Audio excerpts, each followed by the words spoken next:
Hello, everyone. Good morning, afternoon, evening. First of all, thanks very much for joining to participate in this LinkedIn Live discussion on a topic that is what we believe is relevant for today, but whose importance and criticality will significantly increase in times to come.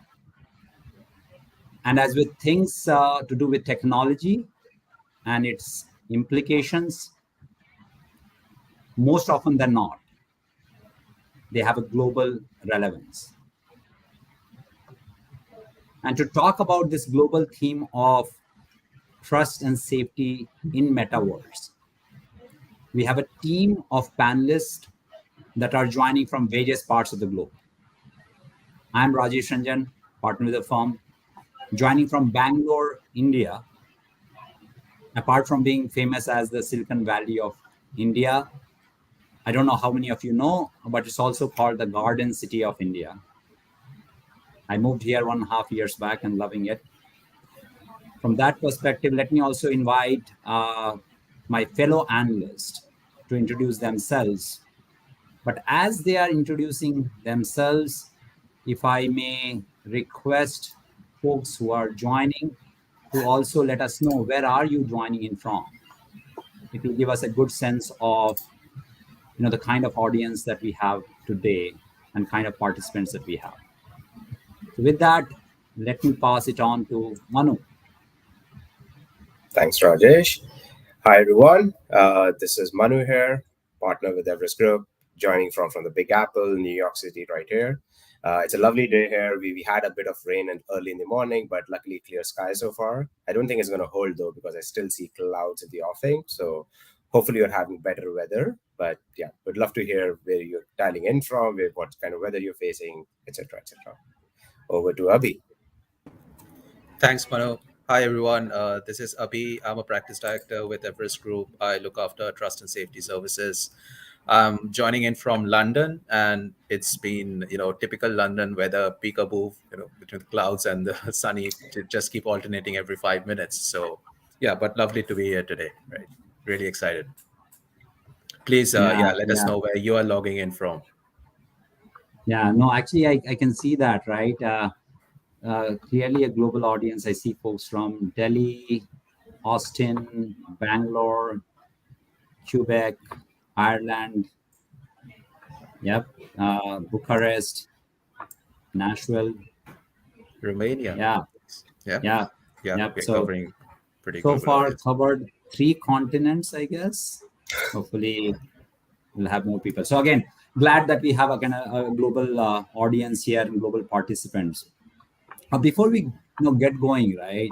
The first up, the key question here is, why are we talking about this particular topic? Why now? In my intro part, I said, hey, it's quite relevant for today. It's going to be very, very important for tomorrow. But Manu, if I were to invite you and ask you kind of share why are we wanting to talk about this particular topic today? Sure, absolutely. So I'm not going to bore everyone with what Metaverse is, right? By now, pretty much every one of us knows that, right? Many of us probably already have an online presence in the Metaverse. So the important thing here is that, okay, if you think about the Metaverse, look at the opportunity it is now starting to present. Many analysts have already valued this market to be about $600 billion by the end of 2030. So 8 years from now, we're going to have over half $1 trillion being spent in the Metaverse. So this is clearly not something that we can ignore, right? We have to start talking about it a lot more. The thing that we want to really talk about today is the role of trust and safety in Metaverse. And why is that important? And there's a few reasons why I want to cover, right? See, if you think about the pilot that happened in Metaverse last year, even in the pilot itself, we started seeing instances of malcontent. We already saw some forms of abuse taking place. So it's pretty obvious that, hey, if this is going to happen in pilot, it is going to happen when the Metaverse eventually becomes scaled up. So if you don't start getting the trust and safety right from the get-go, we're going to have problems down the line, which is what we've seen in the past as well. The further complications are, if you think about the lack of standardization metaverse. It's metaverse is not one thing to everyone. It can be your brand presence. It can be a place for you to interact with your friends. It can be a place for you to come and do some gaming. It could be hundreds of things to hundreds of different people. So in such an environment, what does a trust and safety environment even look like? Right. And then there are financial transactions now that are taking place. There are people and brands who are buying real estate in metaverse. There's new forms of content coming up, new forms of engagement coming up.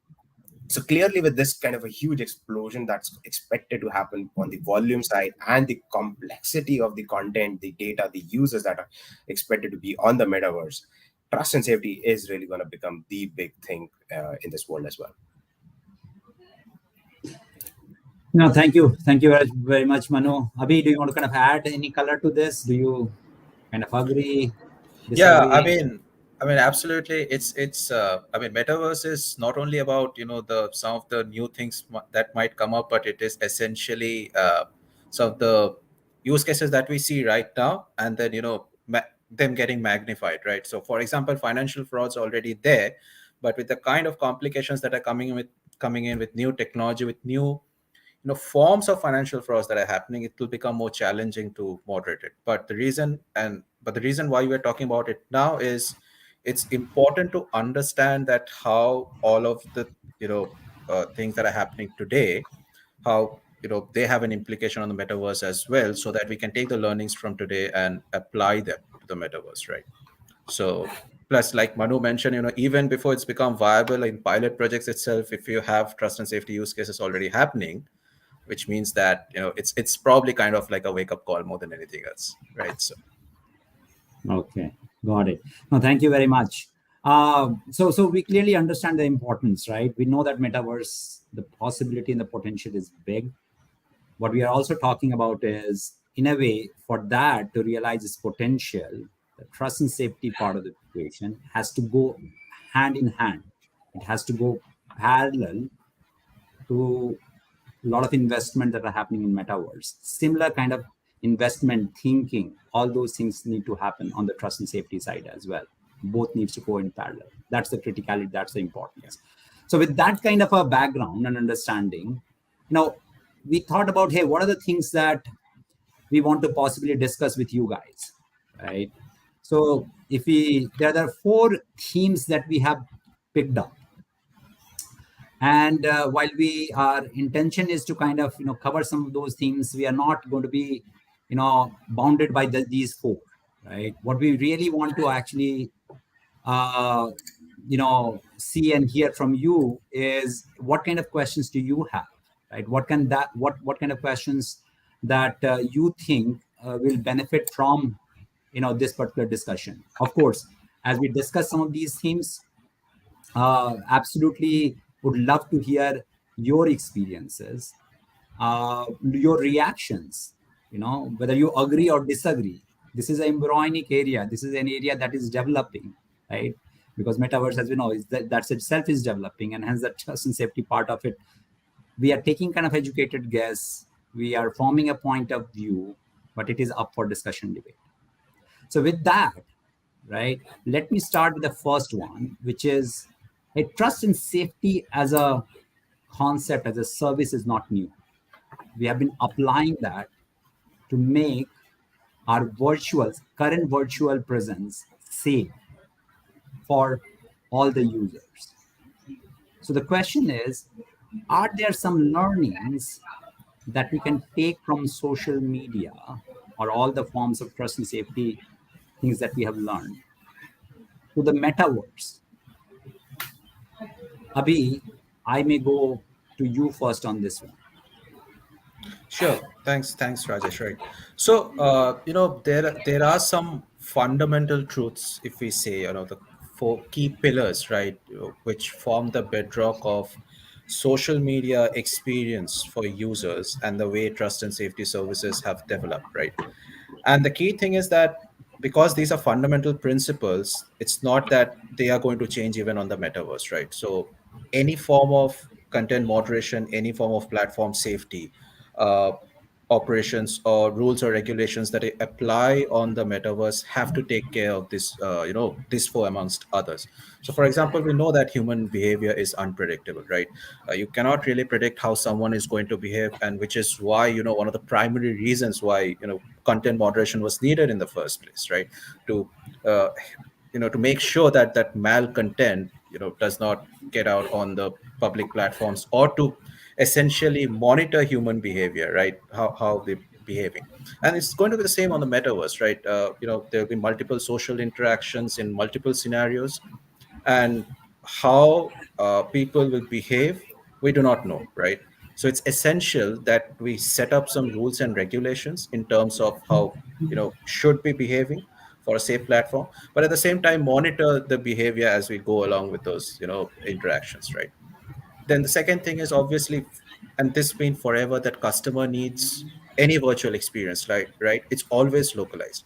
Like for example, your customer, your experience from a social media site, or Manu's experience, or for that matter anyone's experience who's joined us today, is going to be some ways maybe similar to mine, but it's also going to be very different to how I experience it, right? So every user has a different experience. So the way, you gain that experience from the social media, because it's different for everyone. So it's a challenge to localize that experience, and that's why, one of the key pillars of any trust and safety service is that, uh, the way we are thinking about safety, the way we are thinking about moderation, it has to be localized to that user. It has to create value for that user, right?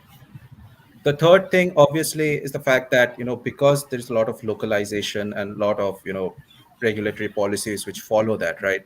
So they are driving the trust and safety policies for global platforms, right? So any global platform today, its popularity to the users is based on the fact that, it appeals to the sensibilities and to the needs of every single user who is using that platform for whatever his or her multiple needs, right? And obviously the fourth one being that, in terms of performing these services, yes, AI is there, but we know that AI is still not robust enough to understand context, which is why human intervention continues to be necessary. And it is going to be so even on the metaverse, right? Even at that scale, right? So these are those four fundamental pillars which we think which are true today, and which will be true even on the metaverse, right? So I would take that as the learning, right? uh, Now, when we apply this learnings to the metaverse, one of the key things to understand is that, one of the game changers probably will be the fact that it's not only going to be about moderation of content anymore, right? It's going to be about creating a very safe ecosystem, so that you create a very holistic user experience for everyone, right?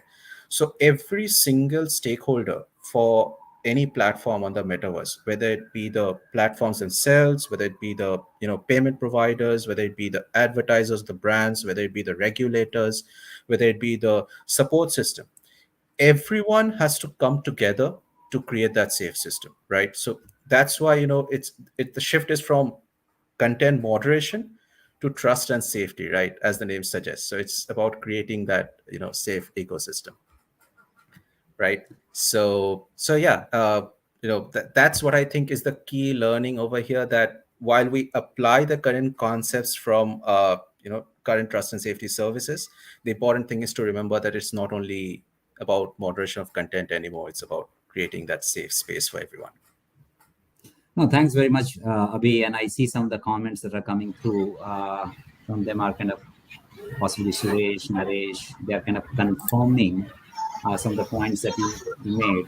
Again, as said, hey, this is meant to be kind of discussion and potentially debate. If you don't agree or if you have certain questions, absolutely feel free to ask. Manu, if I were to come to you, right, and again, say if you have any other color dimension that you want to add to what Abhi shared, what will you take? No, absolutely. And I'm looking at some of the comments, right? So one of the biggest issues that we see in the metaverse today, or for that matter, any medium of interaction, is how do you achieve the balance between privacy and, let's say, customization? Right? Hey, I as a user, I really want to keep my stuff private, but at the same time, I want an experience which is tailor made for me. So I don't want to give away my data. I don't want you to know who I am, but I still want you to give me stuff that I need.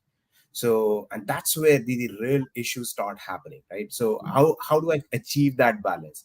How do I do it in a way where my where my entire ecosystem stays safe, right? So to Abhi's point, right? I have payment instruments that are going on there, right? I need to make a payment for any kind of stuff I'm buying in the metaverse. Now, I don't want to give away my data, but I at the same time I expect my bank to keep my content safe. They should be able to keep my financial transactions safe. When I do this, I need to be able to save my credit card information for the next transaction, but that should not get released to the entity that is actually somebody I'm buying stuff from. So that balance is something which is going to get harder and harder to achieve in the metaverse, because now we're talking about an ecosystem where we basically do not have standards, right? So it's one thing to do this in social media, which honestly now realize we are in about what, year 15, year 16 of social media going big, right? Metaverse, we still in year zero. So a lot of these standards and frameworks will need to evolve over time, and we don't really know what direction these will take. And again, it goes back to the pilot example, right? Few weeks in, right, and we already started seeing issues in terms of trust and safety use cases coming up in metaverse. Who would have thought the pilot with only a few thousands of hundreds of thousands of users can actually create that? Imagine what happens when this reaches the scale of Facebook is, which is what, 2.93 billion users. So yeah, I see some very interesting questions coming up. Let's see if we can take some of those. Right. Yeah, go ahead. While we have a look at that, one interesting thing to note is that, when we talk about the lack of standards for metaverse, right, it's not only in terms of how metaverse is defined, it's different for different users depending on how they want to use it. But think of it, something very simple as we have something like an HTML standard format for internet, right? Or even on the, mobile apps, we have, either Android phones or, Apple iPhones.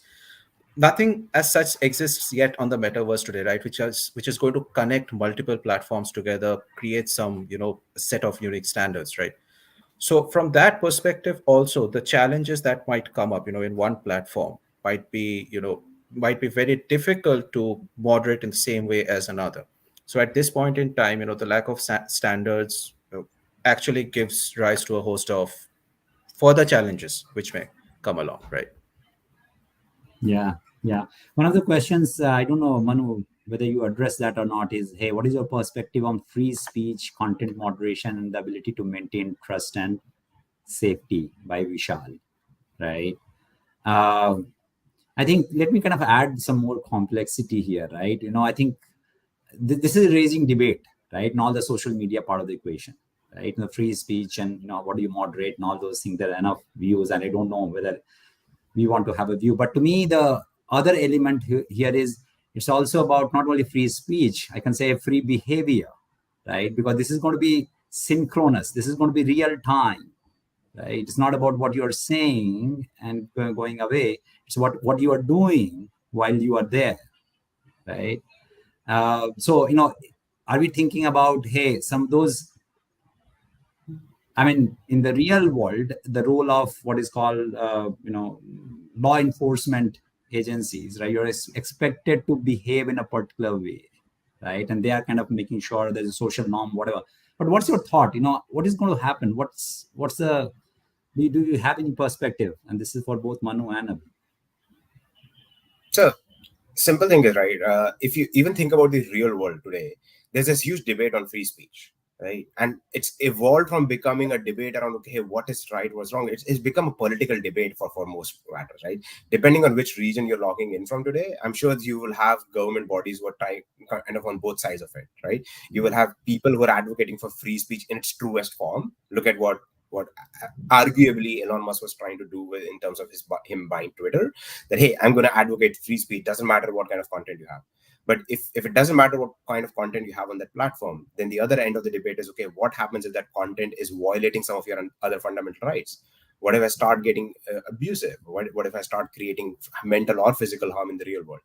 And now when you start applying this concept to the metaverse, that's exactly the same thing, right? So how do I can do the same things in the virtual metaverse kind of world? I will have these digital avatars, I will have these augmented reality platforms, and now I'm going to land in a situation where I can actually be in a position of creating harm in a virtual setting.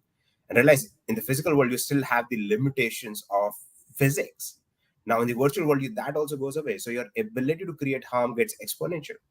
So yeah, so I think what we will likely see is the evolution of or the equivalence of regulations and guidelines and consumer rights and constitutions and law enforcement. All of that is going to start eventually taking place in the metaverse.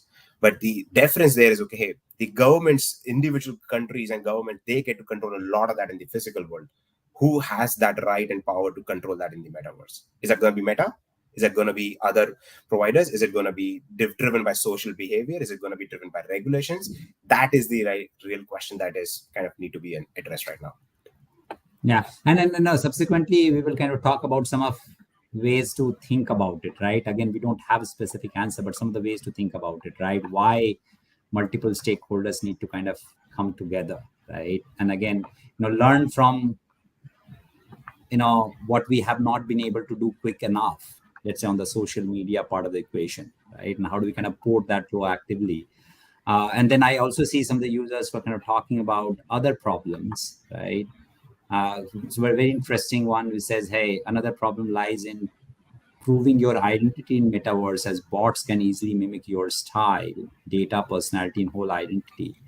You will need different verification methods like facial scans, retina scans, voice recognition for authentication, right? Do you guys agree? Yeah, I mean, Rajesh, we actually trust and safety, even now we see this problem around theft of user identity, right? So it's kind of the same thing on metaverse in terms of the use case, but yeah, I mean the technologies are more advanced, so detection obviously is more challenging. Uh, and also the other thing is that on the metaverse in terms of the regulations, right, like Manu mentioned, so the multiple stakeholders need to come together, and there are regulation implications for each of those stakeholders. But the other implication, which let's say is running across all of this, is the fact that in terms of regulations, will there be a separation between the virtual identity and the physical identity, or will there be a conjoining of the two? So I'll give you an example. Every time, let's say, an abuse happens on the virtual world, right, the regulations are still ambiguous in terms of, do you hold the virtual avatar responsible, or do you hold the physical person behind that virtual avatar responsible? And the same thing happens even for something as real as what we are seeing right now in terms of NFTs, right? Every time there is a junk NFT coming up, or there's an NFT scam happening, the question is, who is responsible? Is it the person who created the NFT who's responsible, or is it the person who holds the actual physical asset based on which the NFT was created is responsible, right? So those regulatory ambiguities are there, but I think as we move along this journey and as we learn, right, so probably it will get better, right? But the implications in terms of how you use those regulations to provide a very localized experience to your user, despite being a global platform. And on the metaverse, again, it's like uh, essentially experience and communication between different platforms. Yeah, that will be one of the key things to watch out for. Yeah. Yeah. I mean, one of the things that I wanted to make is, yes, we are talking about a lot of the issues and challenges, and trust and safety part of this thing comes along that, right? When there are issues and challenges, how to manage it. Just want to underscore that point is, hey, metaverse as a concept, we all know that, but just to underscore that, right? As a concept, as a technology, or as a channel, if I may use that word, also has a lot of benefits, right? What we are talking about is how do we harness the power of metaverse, this concept, this technology, which helps the user, potentially the humankind, right? It's not like something is going to come in the human. We are talking about something new that is coming, which has significant potential, poses significant opportunity. How do we run some of those things in parallel, start to think about some of those things in parallel in a proactive manner, so that potential and the user experience and the benefits are realized, right? Just to kind of again underscore that point. This is important. Okay, good. Okay, so why don't we kind of keep on moving? We kind of touched upon some of these, right? About, there are certain use cases, Abhi, I think you were mentioning when you touched upon as well, right? There are certain use cases which are which were then the typical social media and all those things, right? They are Yeah, going to be yeah, ported, right? yeah. But then there are going to be new use cases. Again, we would have touched upon some of those things, but there's specific thing that you would want to highlight. Please go ahead. Yeah, sure. I mean, we have spoken about, the abuse of virtual avatars or the safety of virtual assets, right? Which uh, might seem new in the way that they're specific to the metaverse, especially in a virtual avatars. We still don't have that much on the social media world, but there are like the concerns around data privacy, user safety, or the well-being of content moderators, right? So these are some of the burning issues that have been there in trust and safety, still there, and they're probably also going to be on the metaverse. So for example, the fact that content moderators are going to be moderating a lot of live content, what's the impact of that, right, on their mental well-being? As of now, it's still, yes, live content is coming up, but as of now a lot of the content is still, it's post dated, right? So the implications are different, right? The issues that are happening or the mental well-being challenge that the moderators are facing now, they're probably going to get magnified on the metaverse, right, when you deal with different kinds of content, and when it is not only going to be about just content anymore, right, but about an entire ecosystem. Similarly, the we had comments from around concerns around data privacy and user safety. So what Manu mentioned, that ensuring that my data is safe, but at the same time I want a localized holistic user experience for me, that is still present today, right, on social media. But and that's going to be true even on the metaverse, right? So while there are new use cases, yeah, like I mentioned, abuse of virtual avatars and all, some of those use cases are essentially getting ported over from social media to the metaverse, right? So it's going to be a combination of the two, right? Yeah, I think And the couple of things I would kind of add also there, right? If you think about the kind of newer challenges that we're going to face, and so again, the chat is full of some of these things, right? You're talking about, hey, what happens in terms of child addiction as well as child safety, right? What do you do with protection of your digital identity versus physical identity? So I think there's a lot of chatter that we're seeing around that. Realize what we're talking about is again a very kind of a nascent concept, right? So I know there's a comment in there which says, hey, let's say Finland has this concept around digital IDs, but realize first of all, not every country has those yet. The second thing is the linkage between the physical ID to the national ID. That is something which is fairly loose, because your national ID is the identity theft there is much harder. It still happens, right? We have all come across situations and heard instances where your physical IDs get stolen. There's theft, there's ID theft and stuff like that. In the digital world, it becomes a lot more pressing.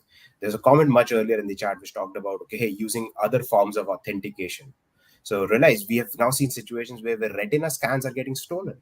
They're getting mimicked by either bots or by alternate fraud actors. So in those kind of environments, fundamentally new concept of identity protection, theft protection, all of those things will need to come up as well.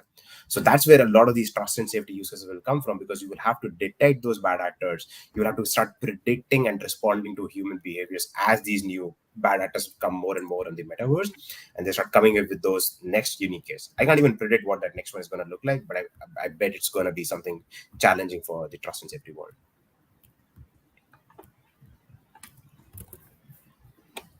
Yep. Yep. And then we have some more questions coming through.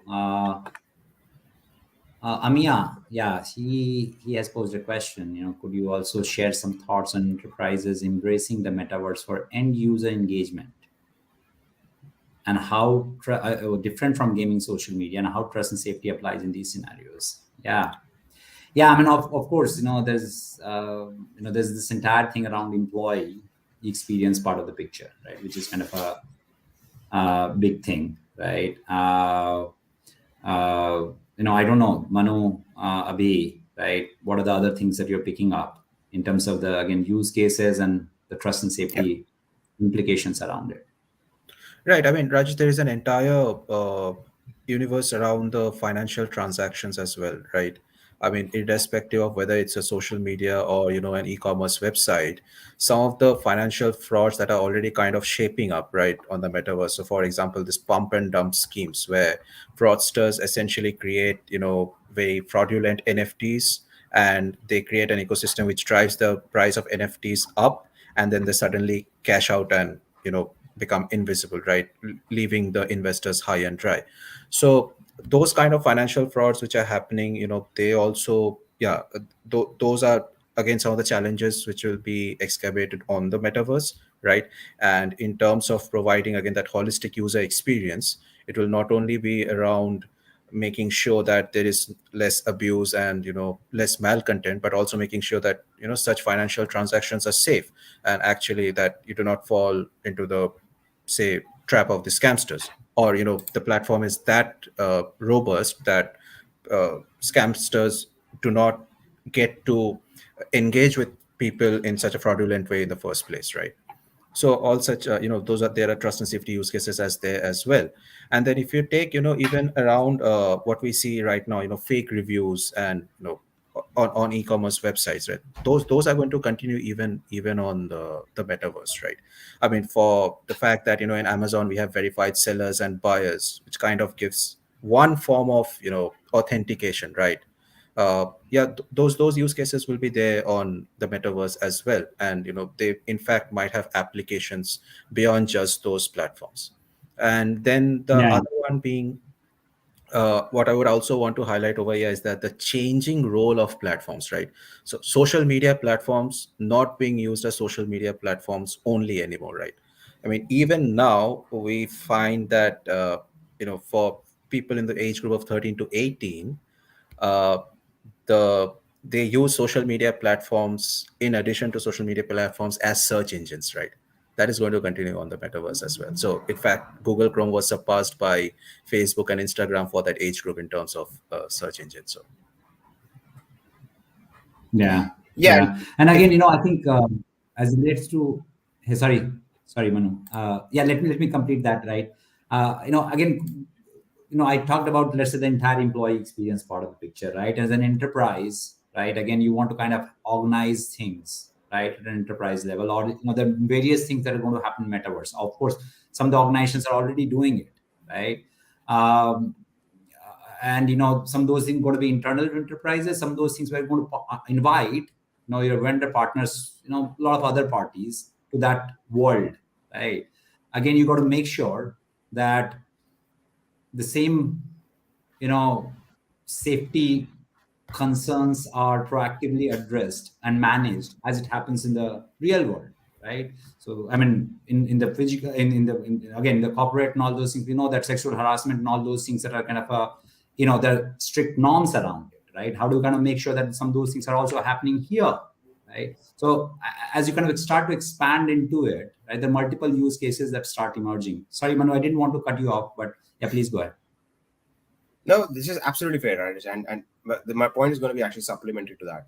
When you think of metaverse, right, in many ways you think of this as a medium of interaction. So anything that can happen in an offline world can actually happen in the metaverse, right? So to question that Amir had around the end user engagement, any use case, right? We talk about gaming and social media more because realize the early adoption of metaverse was mostly in the teenagers, early 20s kind of crowd. So that's where those use cases became more popular. But as metaverse starts scaling up, you will see a lot more people popping up there. So can't there be use cases related to customers coming on there and asking questions to their banks?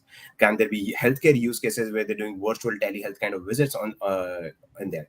And that brings the complexity around, okay, engaging the users in that channel. Plus realize the potential it opens up to. If you can have some of the let's say the patient monitoring kind of use cases applied for somebody who's actually at home and logs into the metaverse, could a virtual avatar of a doctor actually come in there, backed by obviously the physical doctor themselves, and then actually get those vital signs right there and guide them on the process. I'm not saying by any means it's going to replace the need for physical care, but can it you get your early triage done through the metaverse? And what that does is that, okay, hey, while it opens up this whole can around end user engagement, it also wants to make sure that, okay, now all of your physical compliance laws start correlating back to the virtual world as well. I need to ensure my HIPAA compliance. I need to ensure my GDPR compliance in the metaverse. How do you do that when basically you don't even know where somebody's logging from? So when I'm on the metaverse, I don't know what country is somebody else that logging in from when I'm interacting with them. And if they're coming in from Europe where GDPR laws are strict, maybe we end up exchanging some information that we weren't supposed to. So what happens to that kind of data? So that kind of complexities will give rise to whole suite of trust and safety use cases and the end user engagement use cases. Yeah. Just to, Yeah, that's an interesting. Sorry, go ahead. Go yeah, ahead. I Go mean, ahead. I just had one of the funnier examples actually. So there was this company who bought real estate on Metaverse, and they hosted a kind of symposium on that real estate on the Metaverse. So when people logged in, right, the first thing they saw was an ad of a person dancing to the tunes of Macarena, which was not supposed to be there. So these are some of the use cases that are coming up. Need not be social media per se, right? It can happen anywhere, right? It was simply around an ad being at the wrong place at the wrong time, right? So yeah, I mean, this use case is popping up all over the place. Hence ad moderation. Yeah. Yeah. Yeah. One of the interesting question I see is how do you see the regulations in this area evolve, and how ready do you see are the governments in creating policies? Are you seeing any initial movements in this area? Are we seeing any initial movements in this area? So I don't want to be too critical of governments. I am hoping somebody is not logging in already from the from some of the Congress, but hopefully they don't. These comments don't get to them. But realize what we've seen is even in the basic formats of social media, which have now been around for almost 2 decades, a lot of the Congress hasn't really been able to figure out how to moderate that, right? Look at the kind of questions that came up to actually to Mark Zuckerberg when he was got hauled up into Congress like a few months ago. Even the basic concept around, okay, hey, how does Facebook make money, which is what now a 15-year-old concept, wasn't very clear to a lot of people sitting there. So how do we really expect governments to respond to environments that they don't really understand? If they don't understand social media, understanding metaverse is the next challenge, right? That doesn't mean that there is no steps happening, right? It just means that, okay, hey, the pace of change and their ability to learn these concepts and adapt to these concepts and then design regulations around these concepts is going to have a slower journey, which is where the role of social, how do I call it, right? The basically the kind of influence we as users have on these companies becomes more important. Look at a lot of the policies that these large big techs are designing. It has less to do with the regulations and more to do with what their customers are telling them, what their vendor partners are telling them, what their own employees are telling them. A lot of debate happened last year when several employees at big tech companies started resigning because they did not agree with the content moderation, trust and safety policies of their employers. So that is the place where more change is happening at a faster pace. Regulation, as the way I see it, it's more responding to that change and starting to codify it. Some countries are definitely doing a better job of it. I would argue Europe is maybe a slightly ahead, at least parts of Europe are ahead of what, let's say, the large geographies like US and China are. But then there are also countries which have their own vested interests. Look at what's happening in China and Middle East and Russia for that matter. It has nothing to do with finding the right trust and safety environment. It's about, okay, what are the policies that those governments want to drive as well. So a lot of those are vested interests that are taking precedence as opposed to designing the broader trust and safety policy umbrella. And Yeah. then there is, Yeah. another tricky part, whenever, for that matter, any regulator designing these regulations, you have to be very careful that about the socio-political climate in your country. You cannot simply go about creating regulations, let's say, which kind of creates very stringent content moderation policies, which infringe on the fundamental right to, freedom of expression for people, right? So it has to be that, very tight rope that they generally walk between these two. So yeah, so it's not about, it's not only the fact that, yeah, it's been slow to react and it's mostly been reactive. They have to be very careful that when they're designing such policies, there is a fine line between the two. Yeah. One other interesting question I want to pick up here is coming from Sanjay Singh, moving from content moderation to experience moderation in live immersive scenarios would require very different skills. What's our views on that? Hmm. So honestly, very interesting question and one that I even haven't kind of fathomed so far. But yeah, I think that's a very valid question, right? See, content moderation is all about, okay, what content do I get exposed to? But experience moderation is about, okay, what experience I want. And this goes back to the conversation around, okay, how do I get the customized experience without my privacy getting violated, right? So, and this is the place where if you start thinking about, again, taking a couple of examples from the non-metaverse world, right? Think about what Google has basically said in terms of doing away with third-party cookies, right? What Apple did earlier this year or late last year in terms of removing IDFA. So what they're basically saying, hey, we're going to do away with any kind of third-party data. So any brand, any entity who wants to start engaging customers, they'll have to find their own way of creating that data sets. You can't rely on information that you're getting from these large platforms to design and tailor those experiences. So, and that's where the role of first party cookies actually became much more important as opposed to third party.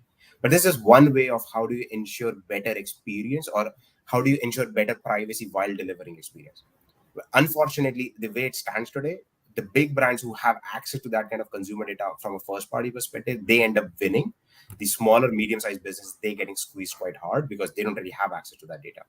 So I wish I had a better answer for this question, but that's what it looks like. At least in the short term, we don't really see that changing for the small medium businesses. But getting to the first party data part of it does start helping you address some of the experience part of it, getting that experience out without getting your privacy violated. Right. I mean, some of the larger enterprises are still trying out several ways, right, to uh, essentially provide uh, such kind of a experience for the user. So what they're doing is, now when we think about content moderation, it's essentially been moderation of content that has already been produced, or according to some rules and regulations. What enterprises are doing now is they're taking lessons from the physical world and trying to apply that to the virtual world, right? So for example, we have this concept of virtual reality bouncers now on the metaverse, right? So these people, not only do they have you know uh, rights and permissions in terms of who they can let people be on the platform and who they can throw out, but they also at the same time are experienced in content moderation to immediately catch if there is a certain kind of human behavior which is coming up, right, which might be abusive in the long term. And then I think Meta came up with that concept of a boundary where personal boundary where the VRs could only interact with each other from a safe distance. So yeah, I mean, there are steps which are being tried out in terms of taking content moderation to basically being an experience moderation where you do it in the real time, you do it with the speed and accuracy, you do it with the context. But yeah, there's still a long way to go. Yeah, and it's interesting, Avi, as you mentioned that, right, about the bounces and stuff like that, right? What was going in my mind was, again, quoting from, or taking it from real life to this digital immersive that we're trying to create. This is actually a digital twin, right, of what is already there, right? Now Yeah. it's for humans. Uh, and as we think about the skills that are required for the content moderators, right, people who are going to be responsible to moderate the behavior, not the content, but the behavior and all those things they've talked about. Now, are they going to be similar to stuff that we try to assess in within security services? Let's say one way, right? Or sometimes like the traffic police that way. I mean, what are the things that we look into in someone who is good at anticipating, or once they see something, intervening, right? So there's some parallels possibly we will have to see. The other big thing that is going to happen is, and feel free to challenge it, is it will require a different kind of training. Definitely require a different kind of training. So there's a skill set assessment which need to be apt for the work that you need to do, but also there's a significant amount of new training that you need to do, right, for the content moderators. Do you see that ways? Do you see it to be different?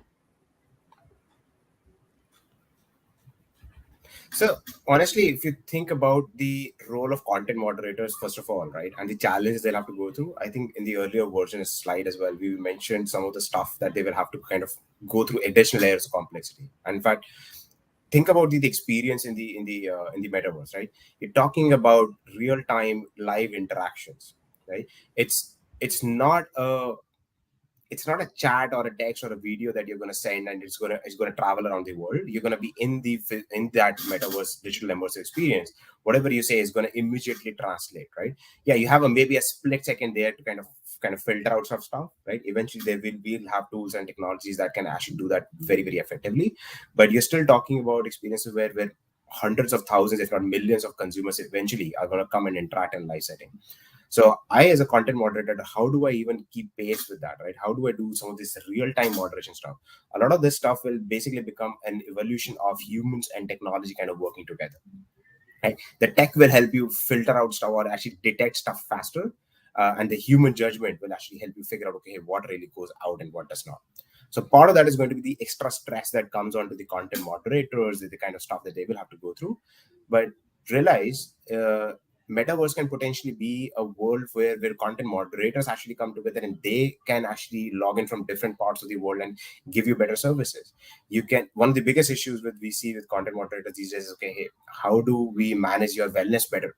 So can we have more psychometric evaluations, or can we have better access to resources in that digital world so that content moderators don't have to wait around till the next time they get into offices, because pretty much everybody's working hybrid these days, as Vishal is also talking about in his comment and question. So if you're working in a hybrid world, how do I get access to those resources which my firm was earlier making available? But so one of the answers to that is actually the metaverse as well. So metaverse is not just full of negative use cases; it's also full of all these potential use cases which can actually advance the condition. So yeah, the moderators are going to come under a lot more pressure, but them being on the metaverse can actually also open up opportunities for their employers to actually help mitigate the impact that they go through in a much better environment as well. Yeah, I think then you addressed one of the questions posed by Rachit in terms of what's your view on whether wellness will play a more important role, a fundamentally different role in well-being of our employees in content moderation. Yeah, I mean, for sure, right? At one level, that's why I think there's a kind of a prep part of the equation. How do we kind of assess the skill? How do we train? But also, how do we kind of help them do their job in a much more effective fashion? So, yeah. Right. I mean, it has to be the training itself has to be a combination of both proactive measures as well as reactive measures, right? And also, it has to take care of the fact that not only are the new use cases coming up, new ways of let's say malcontent which are coming up on this various platforms, but even the technology is changing, right? So something can be as fundamental as what is the impact of a content moderator having a VR headset on for, let's say, 9 to 10 hours, right? Does that seriously affect his or her mental well-being?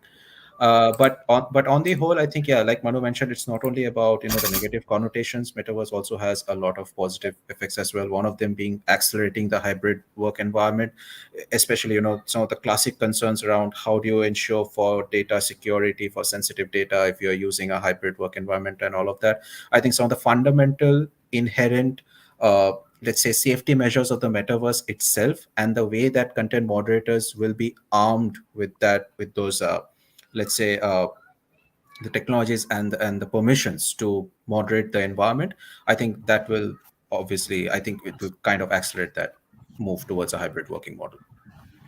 Mm, mm. Okay. So, again, I think as part of this discovery, this discussion, and very interesting set of questions and comments, guys, thank you very much. Keep those coming. Seems like, organizations, this is clear that organizations will have to not only focus meaningfully, but also put the money where the mouth is, right? So they will have to kind of spend to ensure that it is a place which is safe, user gets the right experience, immersive experience, so on and so forth. And which also means that organizations who provide these services will have a lot of opportunity to participate and help, right? How do you see that impacting the overall trust and safety services market? What's your view? I know that you guys have done some analysis around that. So, I mean, Rajesh, the fact is, the enterprise spend, right, is going to follow the adoption of the metaverse. it grows, right? So while it is a few years away, but in terms of spend, it's going to grow gradually and then probably take off, once the metaverse becomes viable. But what that means is, there are certain let's say implications or challenges that enterprises need to work out, and there are obviously multiple ways to do that.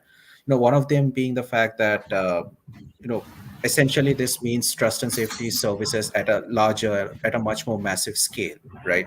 So you need that right mix of talent and technology to solve for that, right? So not only does is let's say AI will probably take on that role of being able to help with the scale, but human intervention will also be very, very critical to ensure context, ensure accuracy, ensure let's say speed, for live moderation especially, right? We talked about VR bouncers. They are performing actually quite critical roles, especially in such events. So that's one. And then obviously there is the question around that, do this talent then require specialized skills, right?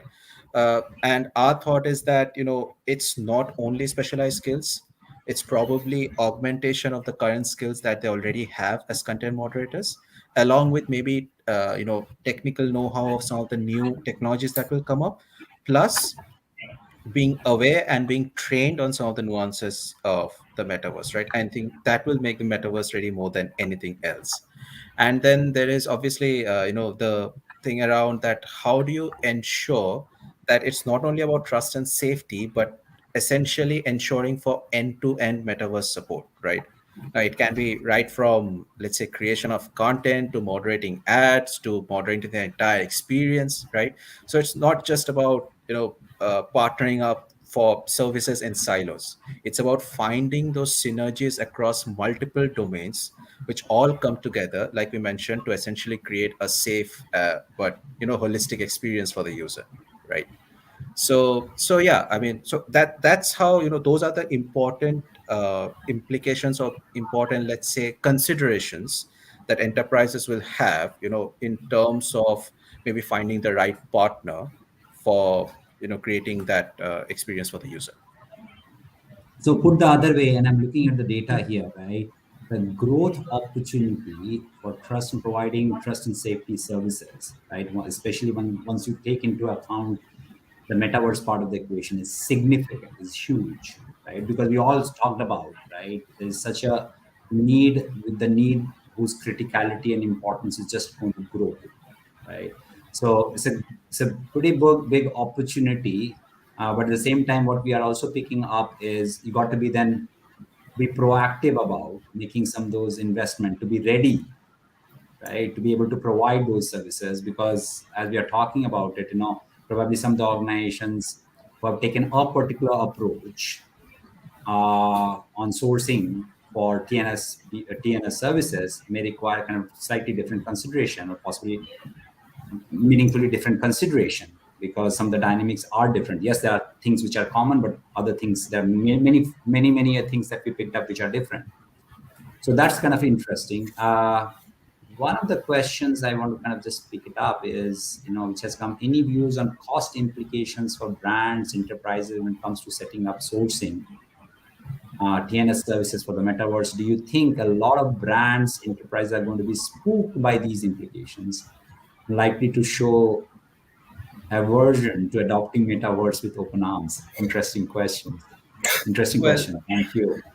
yeah, I mean, really, really, actually, a lot of thanks for this question. And one of the things that we have been hearing and we have noticed is that metaverse is one of those areas where you need a lot of collaboration, right?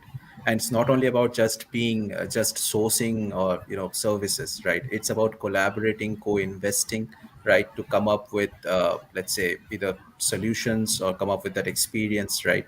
And in fact, they're already wouldn't say industry, I mean industry collaborations which are coming up between multiple companies who are coming together and discussing their metaverse challenges, the metaverse experience, the kind of issues they think that may happen on the metaverse, and they're all trying to find the solution together, right? So in terms of whether the cost implications, whether they'll get spooked by the cost implications, we don't think so, given the volume of content and the number of users that will be there on the metaverse, it I would even go out on a limb and say that trust and safety essentially becomes an essential service rather than just being whether you want to do it or not. Yeah, I mean, I think part of the question here is, hey, because yes, we are talking about a lot of challenges. Again, talk of challenge, a lot of issues, and then hence the need for trust and safety. What we haven't spoken about is again the opportunity that it creates for enterprises, brands, right? What metaverse offers, right, to really engage users, or for that matter, a variety of ecosystem partners, right? So one obviously one will have to look at the business case, the ROI, and all that, right? But what we have learned from social media and all those things, right? In terms of user engagement, there also again the same set of issues came in, but that did not prevent any enterprise to not have a strong social media presence, right? So from that perspective, I don't think this is really that big a bottleneck, right? That they will shun away, that they will not participate in this. But yeah, if you are not proactively thinking about it, as we are, I mean, time and again saying it, right? In tandem thinking about it, you are going to compromise on the possibility that you have in terms of upside potential, right? So to maximize the potential, enterprises, and that is what our guidance and suggestion to enterprises are, right? Think both of these things hand in hand, right? To be able to maximize your opportunity here. Yeah, the honestly, the only thing I'll add here is that if you think about it for from a brand's perspective or anybody who wants to be in the metaverse, look at this, right? Many of the brands, they're trying to cater to the new generation, and we are basically now trying to start catering to what we call as a TikTok generation, right? Low attention span, low consumption of content, right? You're not talking about people who are going to be watching 1 hour webinars, by the way, right? So these LinkedIn live events, yeah, these are great substitutions to those webinars, but what does this next look like for the next generation, which barely has attention span to watch more than 30 seconds of a video or a clip at a time? And in that context, if the only ways for you to engage your next generation of users is going to become, let's say, channels like Metaverse, then can you really stay out of it? So yeah, as with any new technology or experiences, there are going to be leaders and there are going to be laggards, right? Obviously, there are brands who are going to embrace this very early in the process. They might actually be much more ahead of some of their peers when it finally scales up. Versus, yeah, there are going to be laggards, but eventually the fear of missing out, the FOMO effect is going to come kick in, and brands will have to start having a presence on metaverse. As that happens, if they don't really already have a trust and safety policy in place, they're going to start struggling even more, as opposed to taking a proactive stance when things are still coming up. It's still easy for me to Yeah. figure out trust and safety today when I have maybe 100 users engaging with me on the metaverse on a daily basis. How is this going to change when it's going to be suddenly 100,000 users engaging with me on a daily basis? So I can scale up if I start early, versus otherwise it's going to be drinking from a fire hose. I Yeah, think yeah. it's a question Speaking, of just one last comment. It's probably a question of what is the cost of missing out rather than cost of actually engaging. yeah, at one level, probably I can also, this is going to be the cost of doing business, Yeah, right? At one level, I mean, one of the ways to think about it. But I think the positive way to again think about it's not about cost of doing business. This is not about creating superior experience. That is what the technology is about, and how do you facilitate that, right? This is all about that, right? And Manu, as we are kind of saying, right, hey, we are having this LinkedIn live and whatnot. Shreyans did suggest, right, that next time we should have this conversation. Oh, sorry. looks like we've lost Rajesh. I think he's off to the metaverse now. Yeah, yeah. But yeah, I do notice the time. But yeah, hopefully next time we will have this in the metaverse. But yeah, I'm just hoping that the generation that we start getting to has a little more attention span than the 30 seconds. I think this audience definitely did show us that, but we'll see what happens when we get into our next event as well. Raj, looks Yeah, like you're back. sorry. Yeah. No. So actually, thanks for covering that, right? And again, in metaverse, well, the broadband and all those things, the requirement is going to be huge, right? We won't face these issues that we have Or, faced or today. or is it another avatar of you that we are talking to, Rajesh? No, the first.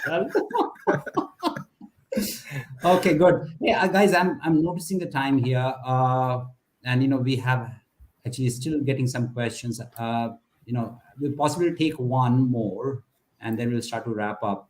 This question is from Nitin Singh. Are there any specific industry sectors where TNS spends will be significantly higher due to virtue of metaverse?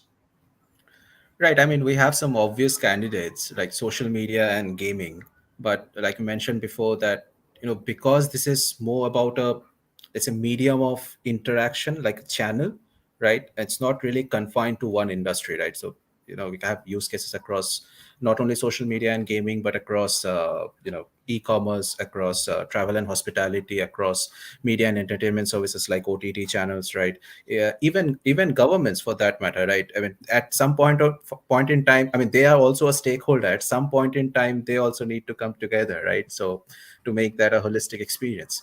Plus, like I mentioned before, it's not only about social media as it is today, but about the changing role of these platforms, right? So yeah, all across the industries. Yeah. Hey, I great think guys. Sorry. Sir, just last comment. I think one key thing to observe here is also going to be the evolving debate around the role of platforms. Traditionally, trust and safety has been left to the role of to platforms to decide, but eventually this is going to get democratized. What I mean by that is brands will also start thinking about their own trust and safety. I'm not just going to rely on let's say a Meta's for policy for content moderation to make sure that my brand stays secure. I'll need to have my own layer of defense in the form of trust and safety. And we're starting to see that in the social media world. Given the metaverse concept is still new, I wouldn't be surprised if most of the brands start doing it almost from day one. Yeah. Yeah. Hey, wonderful. Again, we can continue this discussion, and this such a important topic and such a relevant topic. We also wanted to kind of leave you with some questions, right? For which, honestly, we didn't have that discussion, right? And as we discovered, there are a lot of unknown questions, right? But if you can pull up those that particular slide, when yeah, there are quite a few open questions, right? Can you moderate the metaverse at scale? What role will AI play versus human intelligence in moderation? We talked about how can we ensure the well-being of moderators in the metaverse. Again, we have some cues, we don't have specific answers. How will moderators adapt to real-time moderation to support? Again, we talked about this. Overall, again, this is a start of a dialogue. You know where you can find us, of course, on LinkedIn. Feel free to kind of reach out to us to continue this dialogue and conversation. We'll continue to kind of focus a meaningful amount of our energies on this evolving area, very important, critical area. You'll see us coming out with more research in this space. Again, thank you very much. You guys have been a fantastic participant. And I'm speaking on behalf of my co-panelists. We thoroughly enjoyed this discussion. Hopefully you also found this to be useful. Again, thank you very much, guys. Have a good rest of your day, evening. Take care. Bye-bye. Thank you, everyone. It's really nice.